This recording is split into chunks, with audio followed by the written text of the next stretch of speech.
So they watched the movie, but you have to wait until next week to hear what everyone thought about it. Now let's see what made the Intense 5. Poppy cleaning drains in St. Thomas. Poppy for MP them say, straight. Dirty Money Rhythm has taken on a life of its own, and now there's a competition. Why not?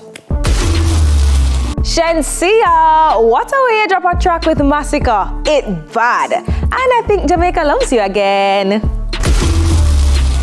And speaking of dropping tracks, Rock Rhino has released his rock-inspired single. What do you think?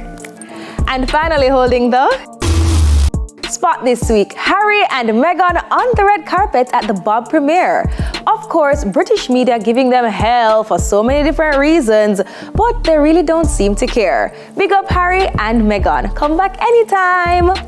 That's it for the Intense 5. Follow us on IG at TVJ Intense for the latest in everything entertainment. Up next, Frankie tells us what's up his sleeve.